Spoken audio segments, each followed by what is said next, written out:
चलिए अब problem number 2 को सॉल्व करते हैं। सेम सिचुएशन है इस न्यूमेरिकल के अंदर भी, पर क्या चीज़ें चेंज होकर आई हैं। तो अब आते हैं इस सेकंड न्यूमेरिकल को पढ़ते हैं और डेटा एक्सट्रैक्ट करते हैं, रिक्वायर्ड समझते हैं क्या चीज़ें आपको निकाल के देनी है, देन फिर हम मूव करेंगे अपने कैलकुलेशन की तरफ। तो सवाल आपके सामने मौजूद है, a man walks 7 kilometre east, यानी एक शख्स जो है वो 7 किलोमीटर जो है वो टूवर्ड्स ईस्ट मूव कर रहा है। तो अब ये बात तो वाज़े तौर पे इस सवाल के अंदर आपको बता दी गई है कि आपने अपनी मूवमेंट किस डायरेक्शन पर रखनी है, ईस्ट की जानिब रखनी है। तो इसलिए जो मैं आप डायग्राम आपके सामने बना रहा हूँ वो ईस्ट की जानिब बना रहा हूँ, ठीक है। तो ये देखें, ये आपके सामने मैंने बेसिकली पोजिशन ए यहाँ पर मैंने रिप्रेजेंट कर दिया कि a man move 7 kilometre towards east, यानी मैंने पोजीशन ए से मूव करना शुरू किया और अब मैं जा रहा हूँ पोजीशन बी की जानिब। इस दौरान मैं कितना सफ़र तय करता हूँ, 7 किलोमीटर का सफ़र मैंने तय किया। कितने टाइम के अंदर, 2 आवर्स के अंदर। तो यहाँ पर मैं लिख लेता हूँ कि 7 किलोमीटर का जो है आपके पास डिस्टेंस तय किया गया है 7 किलोमीटर, और कितना टाइम गिवन है इसके लिए, आपको जो टाइम मेंशन है वो 2 आवर्स का है। ठीक हो गया। चलिए अब हम आगे पढ़ते हैं। आगे लिखा हुआ है कि भाई and then 2.5 kilometre west in 1 hour. उसके बाद जो है यही सेम शख्स जब पोजीशन बी पर आ गया, देन फिर उसने क्या किया, पोजीशन बी से ही यू टर्न लिया, यानी अपना रुख जो है वो पहले इस जानिब था, ईस्ट की जानिब था, अब वो मूव करके वेस्ट की जानिब पर आ गया और दोबारा रिटर्न बैक हुआ। कितना डिस्प्लेसमेंट तय किया, 2.5 किलोमीटर का डिस्प्लेसमेंट तय किया इन 1 आवर। तो अब मैं दोबारा इसके नीचे ये डायग्राम शो करने के लिए, यहाँ इतनी वाज़े तौर पे जगह नहीं दिख रही आपको, तो मैं इसको इस तरह से बना देता हूँ ताकि आप लोगों को बेटा सही तरीके से ये बात समझ में आ सके क्योंकि डायग्राम का समझना बहुत ज़रूरी है। तो हम क्या कर रहे हैं, देखिए यहाँ पर मैंने सी से डी की मूवमेंट दिखा दी कि उसके बाद जो देन उसके बाद जब कहा गया कि 2.5 किलोमीटर का डिस्टेंस तय किया गया है और इन 1 आवर के अंदर, और उसकी डायरेक्शन जो है वो थ्रू आउट टूवर्ड्स वेस्ट है। वेस्ट का मतलब ईस्ट से अपोजिट जो है वो वेस्ट आ जाता है। तो जहाँ पर वो पहले ईस्ट की जानिब था उसकी डायरेक्शन ईस्ट की जानिब थी। देन फिर उसके बाद क्या हुआ, वो एकदम अपोजिट हो गया और फिर रिटर्न टू द वेस्ट, यानी वेस्ट की जानिब आना शुरू हो गया। अब वेस्ट की जानिब जो है मैंने यहाँ पर शो कर दिया कि सी से आप डी की तरफ आ रहे हैं और इस दौरान आपने जो डिस्टेंस आपने तय किया है वो तकरीबन जो है वो 2.5 किलोमीटर का दिया गया है और साथ में जो टाइम मेंशन है वो है आपके पास 1 आवर का। ठीक है, 1 आवर का, 2.5 इन 1 आवर। चलिए अब ये डायग्राम आपके सामने बेटा बनाने का मकसद सिर्फ इसलिए है ताकि डायग्राम जब क्लियर होती है हमें पता होता है कि सिचुएशन क्या है और उसके बाद फिर डेटा में उसको पुट करना, रिक्वायर्ड समझना, कैलकुलेशन को करना बहुत आसान हो जाता है। ठीक है जी, चलिए पहले हम जो चीज़ें हमने डायग्राम पे लिख दी हैं अब इसको हम डेटा में यहाँ उतार लेते हैं।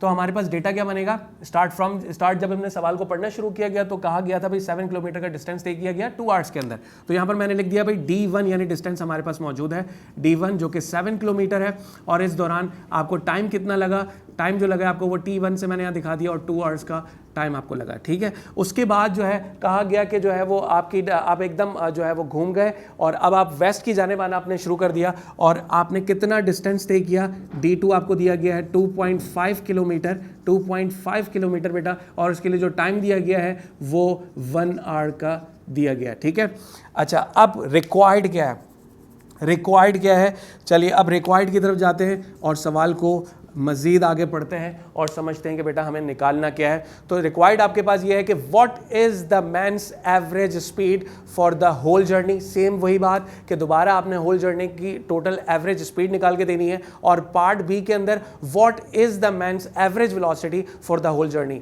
यानी एवरेज स्पीड भी है और एवरेज वेलोसिटी भी है। पार्ट ए, दोबारा आपको जो पार्ट ए की में रिक्वायर्ड कहा गया है वो है आपके पास स्पीड, तो मैं यहाँ पर स्पीड भी लिख देता हूँ और साथ में उसका सिंबल भी दिखा देता हूँ और छोटा सा एवरेज साइन भी शो कर दिया ताकि पता लग सके भाई हम एवरेज स्पीड की बात कर रहे हैं और ये है क्वेश्चन मार्क, पार्ट ए निकालना है। पार्ट बी में आपसे कहा गया what is the average velocity, तो यहाँ पर मैंने लिख लिया भाई ये वेलोसिटी है। ठीक है, हमें वेलोसिटी निकालनी है और वो वेलोसिटी जो निकालनी है वो एवरेज होनी चाहिए और क्वेश्चन मार्क यानी इस बात को शो कर रहा है कि ये हमें निकाल कर देना है। चलिए अब हमारे पास स्पीड भी है, वेलोसिटी, इन दोनों के फार्मूलाज हमें बहुत अच्छे से, हमने इस बात को पहले ही डिस्कस कर लिया था प्रॉब्लम नंबर 1 के अंदर, वही सेम फार्मूलाज हम दोबारा से पुट करेंगे और सॉल्व करेंगे। क्या फ़र्क पड़ेगा उसमें और इस सवाल के अंदर, वो भी आपको आगे जाके बहुत अच्छे से इंशाल्लाह क्लियर हो जाएगा बेटा। तो पार्ट ए के लिए मैंने पार्ट ए की हेडिंग डाल दी यहाँ पर, और यहाँ मैंने लिख दिया पार्ट बी। तो हम जो कैलकुलेशन या सोल्यूशन करेंगे पार्ट ए का वो इस एरिया में करेंगे, जबकि पार्ट बी को हम यहाँ पर सॉल्व करेंगे। तो पार्ट ए हमारे पास क्या है, बेसिकली हमारे पास पहले सबसे पहले मैं लिखने जा रहा हूँ फॉर्मूला क्या होता है हमारे पास एवरेज स्पीड का। तो एवरेज स्पीड का जो फॉर्मूला है वो ये होता है कि टोटल डिस्टेंस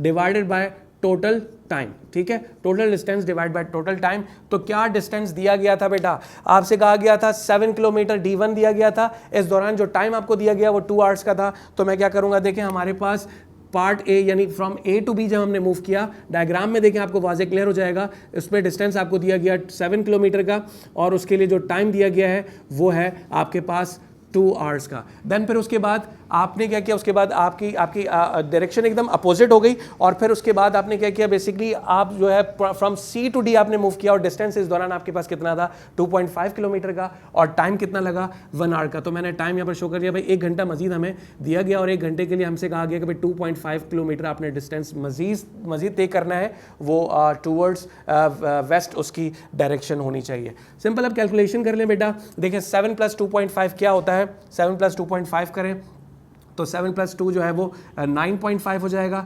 ठीक है, और उसके बाद 2 + 1 कर देंगे तो यहाँ से 3 आ जाएगा।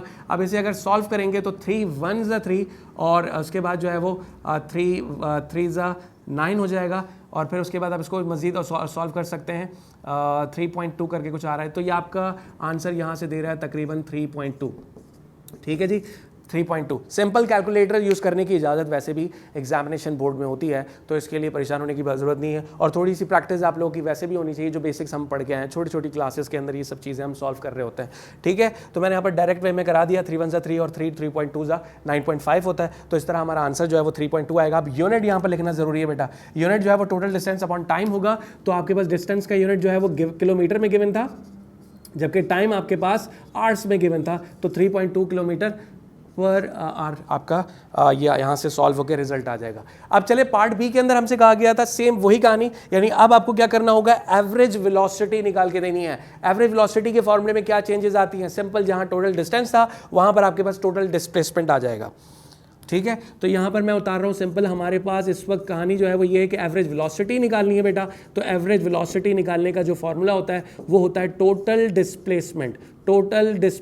ठीक है, इसको याद रखिएगा बेटा, total displacement divide by total time. ठीक है, अब क्या करेंगे, देखें टोटल डिस्प्लेसमेंट निकालने के लिए अब यहाँ पर ज़रा थोड़ा सा आपने अपने आप को इस डायग्राम की तरफ मुतवज्जह करें और समझें इस कहानी को कि हमने डिस्प्लेसमेंट के लिए कंप्लीट पाथ को कवर नहीं करना होता है। डिस्प्लेसमेंट के लिए आपने शॉर्टेस्ट वे इख्तियार करना होता है। अगर आप शॉर्टेस्ट वे पे जाएंगे तो क्या हुआ था, पहले हम A to B जब हमने मूव किया तो कितना डिस्प्लेसमेंट कवर किया था, 7 किलोमीटर का इन 2 आवर्स। उसके बाद फिर आपको एकदम आपका रुख बदल गया, अब आप ईस्ट से वेस्ट की जाने पर आ गए और आप दोबारा रिटर्न बैक हुए। कितना आपने रिटर्न बैक किया, 2.5।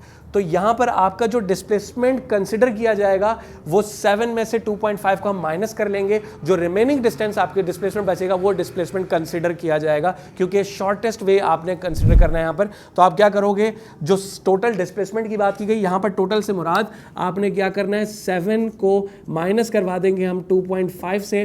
ठीक है, इस सवाल के अंदर सबसे ज़्यादा ट्रिकी चीज़ यही थी, जो अगर आपको ये बहुत अच्छे से समझ में आ गई बेटा, फिर आप लोग समझ लें कि स्पीड और वेलोसिटी से रिलेटेड कोई भी न्यूमेरिकल अब आपको कंफ्यूज नहीं करने वाला। ठीक है, 7 - 2.5 और फिर टोटल टाइम हमारे पास कितना मौजूद है। टोटल टाइम पहली दफ़ा में हमें जो 7 किलोमीटर का डिस्टेंस हमने तय किया था वो 2 आवर्स के अंदर था, जबकि उसके बाद 2.5 का डिस्टेंस हमने तय किया 1 आवर के अंदर। तो हम क्या करेंगे भाई, सिंपल सारे टाइम को प्लस करवा देते हैं, 2 + 1 कर लेंगे। ठीक है, तो यहाँ से 7 में से अगर 2.5 माइनस करते हैं तो ये आता है तकरीबन 4.5।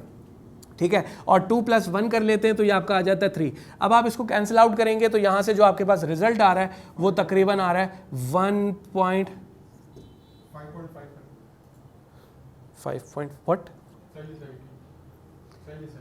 अच्छा ठीक है जी, तो यहाँ से आपके पास जो रिजल्ट आ गया वो 1.5 आ गया। और एग्जैक्टली यार यूनिट बेटा लिखना मत भूलिएगा, बार बार इस बात को इसलिए दोहरा रहा हूँ ताकि ये आप लोगों के दिमाग में रजिस्टर्ड हो जाए और याद रहे कि हमने इनको समझना, हमने किसी भी सॉल्यूशन के अंदर सवाल बहुत अच्छे से किया और यूनिट छोड़ दिया बेटा मार्क्स कटेंगे, ठीक है, इस बात का ख्याल रखिएगा। तो 1.5 और साथ में डिस्टेंस जो दिया गया था वो किलोमीटर में था और टाइम था आवर्स के अंदर, तो इस तरह 1.5 किलोमीटर पर आवर जो है आपके पास यहाँ से एवरेज वेलोसिटी आ जाएगी। तो आज के इस सेशन के अंदर हमने प्रॉब्लम्स को सॉल्व किया जो कि स्पीड और वेलोसिटी से रिलेटेड थी, जिस पर हम ऑलरेडी लास्ट सेशन के अंदर डिस्कशन करके आ चुके थे। आज उससे रिलेटेड हमने प्रॉब्लम्स को भी डिस्कस कर लिया और इंशाल्लाह अब नेक्स्ट लेक्चर के अंदर या नेक्स्ट सेशन के अंदर हम मजीद आगे के और टॉपिक्स को डिस्कस करेंगे। अपना बहुत सारा ख्याल रखिएगा बेटा।